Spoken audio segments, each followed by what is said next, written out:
Hi అండి, welcome to our channel recipes world. అందరూ బాగున్నారా? ఈరోజు మనం 1 మంత్ వరకు నిల్వ ఉండే కొత్తిమీర పచ్చడి తయారు చేసుకుందామండి. ఇందుకు ఒక కట్ట కొత్తిమీర తీసుకున్నానండి. అది నీట్గా చిన్న చిన్న పీసెస్గా కట్ చేసుకొని నీట్గా కడిగి ఆరపెట్టి ఉంచుకోవాలి. నెక్స్ట్ వచ్చేసి చూస్తారా, చిన్న చిన్న పీసెస్గా కట్ చేసుకోవాలన్నమాట. నెక్స్ట్ ఒక 15 ఎండుమిర్చి తీసుకోవాలి. ఒక నిమ్మకాయ సైజ్ అంతా చింతపండు అండి. ఒక 20-25 వరకు చిన్నుల్లిపాయలు, ఒక అర స్పూన్ వచ్చేసి మెంతులు, ఒక స్పూన్ వచ్చేసి ఆవాలు, కొంచెం ధనియాలు, కొంచెం జీలకర్ర అండి. ఇవన్నీ మనం ప్రిపేర్ చేసి పక్కన పెట్టేసుకుందాము. ఇప్పుడు వచ్చేసి స్టవ్ మీద బాండి పెట్టేద్దాము. కొంచెం బాండి వేడెక్కిన తర్వాత మనం ముందుగా తీసి ఉంచుకున్న మెంతులు, ఆవాలు 2 వేసి కొంచెం కలర్ మారేంత వరకు వేయించుకోవాలన్నమాట. కొంచెం చిటపట్లాడుతూ ఉంటాయి కదా, అప్పుడైతే మనం వేగినట్టు అనమాట. అవి అలా మీడియం ఫ్లేమ్లో పెట్టి కలుపుకుంటూ బాగా రెడ్ షేడ్ వచ్చేట్టుగా వేయించుకోవాలన్నమాట.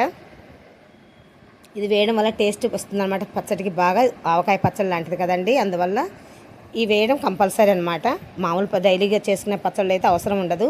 ఇలా నిల్వ ఉండే పచ్చళ్ళు ఇలా వేసుకున్నామంటే చాలా టేస్ట్ వస్తుందన్నమాట. ఓకే అండి, అవి బాగా వేగిన తర్వాత ఒక ప్లేట్లో వేసేసుకొని చల్లారి పెట్టుకోవాలన్నమాట. ఇప్పుడు మనం స్టవ్ మీద బాండి పెట్టేసుకొని మళ్ళీ ఒక 4 స్పూన్స్ వరకు ఆయిల్ వేసేసుకుందాము. కొంచెం ఆయిల్ కాగిన తర్వాత మనం ముందుగా తీసించుకున్న ఎండుమిర్చి వేసేసుకుందాము. కొంచెం మీడియం ఫ్లేమ్లో పెట్టేసుకొని బాగా వేయించుకోవాలన్నమాట. ఇప్పుడు మనం ముందుగా తీసుకున్న ధనియాలు, జీలకర్ర వేసేసి బాగా వేయించుకోవాలి. అది కూడా కొంచెం మీడియం ఫ్లేమ్లో పెట్టేసుకొని వేయించుకోండి. అది కూడా కొంచెం కలర్ మారాలి. చూసారా, వీడియోలో చూపించినట్టుగా బాగా కలర్ మారేట్టుగా వేయించుకోండి. ఇప్పుడు మనం ముందుగా తీసుకున్న చింతపండులో కొంచెం వేడి నీళ్ళు పోసి ఉంచుకుందామండి. ఎందుకంటే ఊరగాయ పచ్చడి కదా, చన్నీళ్ళు పోయకుండా వేడి నీళ్ళు పోయడం వల్ల నిలువ ఉంటుందన్నమాట. ఇప్పుడు మనకు వేగిన ధనియాలు, జీలకర్ర, ఎండుమిర్చి తీసి ఒక జార్లో వేసి ఉంచుకుందాము. ఎందుకంటే కొంచెం చల్లారాలి కదా, అవి సైడ్ పెట్టేసి మనం నెక్స్ట్ ప్రాసెస్లోకి వెళ్ళిపోదాము. అదే బాండీలో ఇంకొంచెం ఆయిల్ వేసేసుకుందాము. కొంచెం ఆయిల్ పడుతుందండి దీనికి, పర్లేదు. అయినా ఎప్పుడోసారి కదా మనం తినేది, అందువల్ల ఇబ్బంది ఏమి ఉండదు. నెక్స్ట్ వచ్చేసి మనం ముందుగా కట్ చేసి ఉంచుకున్న కొత్తిమీర కూడా అందులో వేసేసుకోవాలి.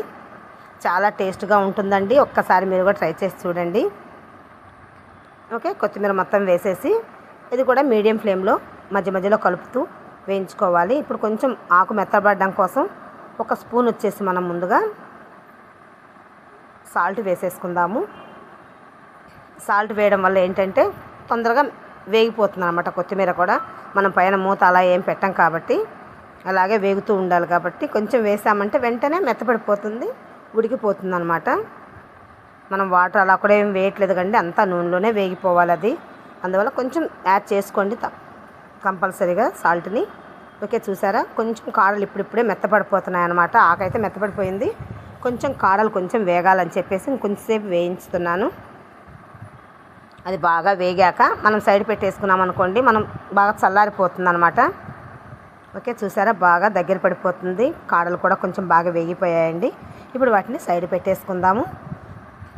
ఇప్పుడు మనం ముందుగా వేయించి పెట్టుకున్న ఆవాలు, మెంతులు పౌడర్ వేసేసి పక్కన పెట్టేసుకుందామండి. ఇందులో కొంచెం ఒక 2 స్పూన్స్ కనుక నువ్వులు వేసామంటే చాలా టేస్ట్ వస్తుందండి పచ్చడి. మీరు కూడా ఇలా ట్రై చేయండి. నేను చేశాను, చాలా బాగుంది. ఓకే, మెత్తగా పౌడర్ వేసి పక్కన పెట్టేసుకుందాము. ఇప్పుడు మనం ముందుగా ఎండుమిర్చి, ధనియా, జీలకర్ర వేయించుకున్నాం కదా, దాంట్లో ఒక స్పూన్ ఉప్పు కూడా వేసేసి కొంచెం ఫైన్ పౌడర్ లాగా మిక్సీ పట్టుకోవాలి. చూసారా, వీడియోలో చూపించినట్టుగా మెత్తగా మిక్సీ పట్టేసుకోండి. ఇప్పుడు మనం బాగా ఇది మెత్తపడిపోయింది కాబట్టి నెక్స్ట్ మనం ముందుగా తీసి ఉంచుకున్న కొత్తిమీర కూడా అందులోనే యాడ్ చేసుకుందాము. ఒక 2 రౌండ్లు మళ్ళీ మిక్సీ వేసుకుందామండి. తర్వాత వచ్చేసి మనం పక్కన తీసించుకున్న చింతపండు కూడా అందులోనే వేసేసి బాగా మిక్సీ పట్టేసి పక్కన పెట్టేసుకుందామండి. తర్వాత మనం నెక్స్ట్ పోపు పెట్టేసుకుందాము. ఇప్పుడు పోపు కోసం ఒక 100 గ్రాములు వచ్చేసి ఆయిల్ వేసుకుందాము. ఆయిల్ బాగా వేడైన తర్వాత ముందుగా పోపు దినుసులు వేసుకుందామండి. ఒక స్పూన్ పోపు దినుసులు వేసుకోండి. ఒక 4-5 ఎండుమిర్చి కొంచెం మజ్జిగ తుంచి వేసేసుకోండి. ఓకేనండి, ఇప్పుడు వచ్చేసి ఒక 2 రెమ్మలు వచ్చి కరివేపాకు కూడా వేసేసుకుందాము. అవి కొంచెం వేగాలండి. వేగిన తర్వాత ఒక 10-15 వరకు చిన్నుల్లిపాయలు తీసి ఉంచుకున్నాం కదా మనం పక్కన, వాటిని నీట్గా పొట్టులు ఒలిచేసుకోవాలి.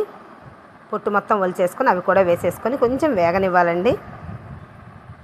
అవి ఎక్కువ వేగన అవసరం లేదు, కొంచెం వేగితే సరిపోతుంది. ఇప్పుడు మనం ముందుగా వేసుకున్న పచ్చడి అందులో వేసేసుకుందాము. కొత్తిమీర పచ్చడి మొత్తం అందులో వేసేసుకొని బాగా కలిపేసుకుందామండి. ఈ పచ్చడి వచ్చేసి రైస్లోకి బాగుంటుందండి, రోటీలోకి బాగుంటుంది, దోశలోకి కూడా చాలా అంటే చాలా బాగుంటుంది. ఒక్కసారి మీరు కూడా ట్రై చేసి చూడండి. మీకు ఎలా వచ్చిందో ఒకసారి కామెంట్లో నాకు చెప్పండి. ఇప్పుడు మనం మొత్తం అందులో వేసేసాం కదా, బాగా కలుపుకోవాలండి. ఇది కొంచెం ఒక 5 నిమిషాలు అలా మీడియం ఫ్లేమ్లో వేగిన తర్వాత మనం ముందుగా పౌడర్ వేసి ఉంచుకున్నాం కదండి, ధనియాలు, మెంతులు, ఆవాలు, నువ్వులు అన్నీ కలిపి వేయించుకున్నాం కదండి, ఆ పొడి కూడా కొంచెం యాడ్ చేసుకుందాము. ఇది వేసుకోవడం వల్ల చాలా టేస్ట్ వస్తుందండి పచ్చడికి. ఓకే, కొంచెం వేగింది. ఇప్పుడు మనం ఒక 2 స్పూన్స్ వచ్చేసి ఆవపిండి వేసేసుకుందాము. ఇది నిల్వ పచ్చడి కాబట్టి మనం ఇలా వేసుకుంటున్నామండి. ఇదే ప్లేస్లో కొంతమంది డైలీ తినేదానికోసం అని చెప్పేసి పచ్చిమిర్చి కూడా యూస్ చేసుకుంటారు. అప్పుడు ఈ పౌడర్ ఏం అవసరం లేదు, మనం నిల్వ పచ్చడి కాబట్టి ఇది వేసుకుంటున్నాం అన్నమాట. అది బాగా కలిపేసుకొని ఒక 5 మినిట్స్ అలాగే స్టవ్ మీద వేగనివ్వాలి. నిల్వ పచ్చడి కాబట్టి ఇంతసేపు మనం వేయించుతున్నామండి. లేదు మామూలుగా తినే అప్పటికప్పుడు చేసుకునే పచ్చడి అయితే ఇంతసేపు వేయించిన అవసరం లేదు. చూసారా, పచ్చడిలో నుంచి ఆయిల్ మొత్తం బయటకు వచ్చేస్తుంది, అంటే పర్ఫెక్ట్గా పచ్చడి వేగిపోయిందనమాట. ఇంతేనండి. బాగా చల్లారి పెట్టుకొని 8 కంటైనర్లో పెట్టేసుకొని 1 మంత్ వరకు నిల్వ చేసుకోవచ్చండి. చాలా టేస్ట్గా ఉంటుంది. మీలో ఎంతమందికి కొత్తిమీర పచ్చడి ఇష్టమో ఒకసారి కామెంట్లో చెప్పండి. ఓకే అండి, చాలా టేస్ట్ అయిన పచ్చడి మనకు రెడీ అయిపోయింది. ఇంతేనండి మన కొత్తిమీర పచ్చడి. మీరు కూడా ట్రై చేయండి. ఓకే, ఈ వీడియో మీకు నచ్చినట్టయితే లైక్ చేయండి, షేర్ చేయండి, సబ్స్క్రైబ్ చేయండి. Thank you for watching.